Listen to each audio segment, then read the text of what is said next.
And if you've been following along in today's video series, what I've been doing is making a cross between kvass and kombucha, right? Kvassucha, kambasa, whatever you want to call it, whatever the hybrid is, it is what it is. Basically, this is a probiotic, naturally fermented beverage that's probably a little bit healthier than the store-bought sodas or fruit juices that you would find in the store. The benefit of the fermentation process is that you're pulling out all the extra nutrients that are in, like the black tea, the lavender, and the hibiscus is what I put in there. That's what's giving it that nice pink color. Also, I put some ginger in there, right? I got a little bit of ginger in there and some raw honey to start the fermentation process. If you really want something that's probiotic, it's going to have a lot of antioxidants, something you could drink any time of year, basically to help stave off like any infections or colds, those kinds of things that you usually get like around the winter time, but you can also get them in the spring and the fall, I suppose, maybe even in the summer too. This is usually the drink that I'll drink. So what I did was I measured out my filtered water first to know that I would have enough water to basically come to this line in the container. And then I poured that into my like Ninja Bullet blender or whatever. Then what I did was I added 1 teaspoon of black tea. That's the brand that I like. That's the one that I use.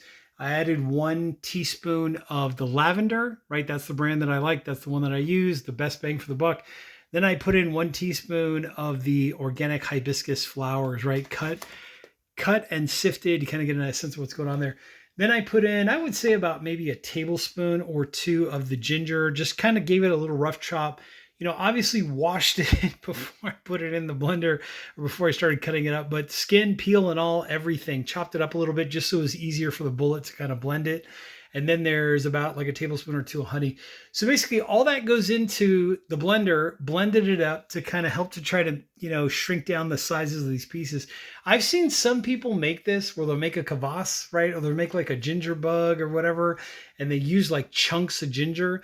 This is just, on this channel, we like to do things a little bit differently. And we're looking for like one notch, one higher, better than the rest. And that's why I put everything into the blender to kind of have more surface area for the water with the honey to react with the ginger to help the fermentation process to basically pull out the most, the best, the optimal results that you could possibly get out of this whole shebang bang. What you could do, I forgot to mention it in the very, very first video in the series, is what you could do is you could also put in maybe like literally a smudge, like not even maybe 10 grains of salt if you wanted to put that in there, something like a Celtic sea salt or Himalayan pink salt. What that helps to do is it helps to pull out some of the flavor as well, but it also helps to stave off any of the bad bacteria that you may occur or that may occur in this whole process. Every time I do this, I've never had a single problem. As long as I stick to the rules, and the rules are this liquid that's in this container now is gonna, and by the way, the bubbles are just from the blender. That's not from the carbonation. You'll see in about 3 days from now, we'll get to this point when the bubbles will actually be from the fermentation. But the whole point of this process is I'm gonna put my cap on my container very loosely, right? I'm not even gonna screw it down or anything. I'm just basically gonna put the cap on so that nothing goes in there. An ideal way to do it would be like cheesecloth with a rubber band just so that it can breathe, right? But at the same time, like nothing bad will go in there. But basically for 3 days, this is going to sit on my countertop at room temperature, right? So 68 to about 74 degrees or so Fahrenheit. And every day I'm going to screw the cap on, shake it up, just make sure all that stuff's getting mixed around in there. And then basically reopen the cap and then just, like I said, just put it on top and leave it like that till the next day. So after 3 days, I'm going to taste it. After 3 days, I'm going to taste it. Is it sweet enough? Is it sour enough? Is it fermented enough? Like, how does it taste? How does it vibe? What's the final product going to taste like? That's basically what I'm looking for. If it's not sweet enough, I can add some more honey. So just add maybe like a teaspoon of honey at a time, or even a little bit less than that. Just taste it, see if it's sweet enough or whatever. Typically, I don't use sugar. I don't use brown sugar. I don't use cane sugar because it kind of defeats the whole purpose. Why are you making something so healthy and then throwing sugar into it? Whereas you could put honey into it, gives you a level of sweetness that just you can't get out of sugar, but it's a good sweet. You know what I mean? Does that make sense? Like, I feel like it's a more natural kind of sweet to use the honey. Plus, there are so many good probiotics that are in the honey to begin with. like certain types of honey, like Manuka honey, for instance, like you can put that thing on a bruise or a scar or some kind of bodily injury, and it'll help to heal it faster. I mean, there's so many good health benefits to using just honey in general. Raw and filtered is the one that I like because you're getting more of that natural element again.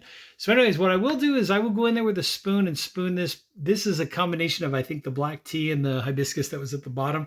I'm going to put this back into this jar. And as you can see, it's getting clearer and clearer as it goes, right?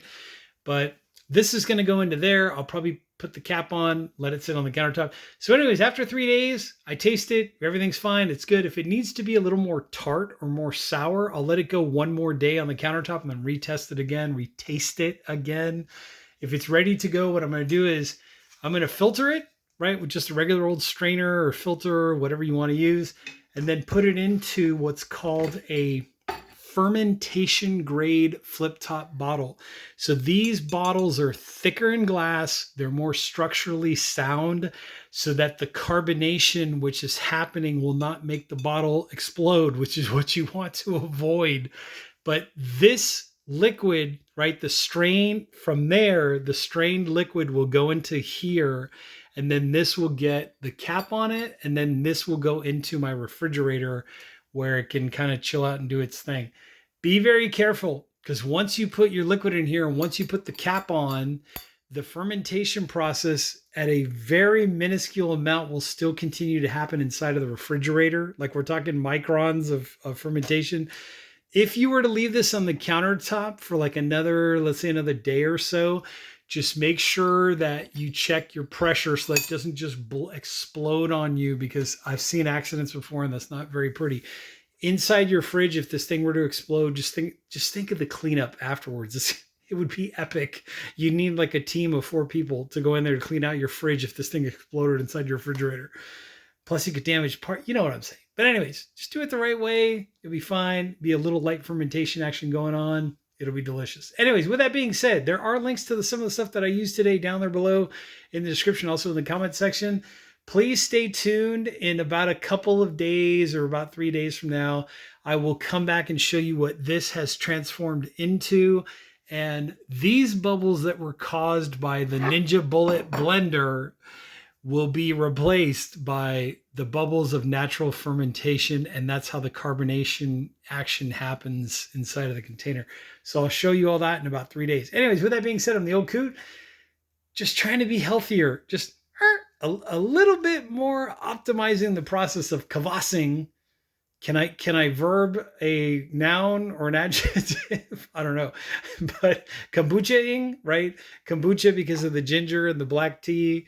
Kvass because of the ginger and the hibiscus and the honey and everything else.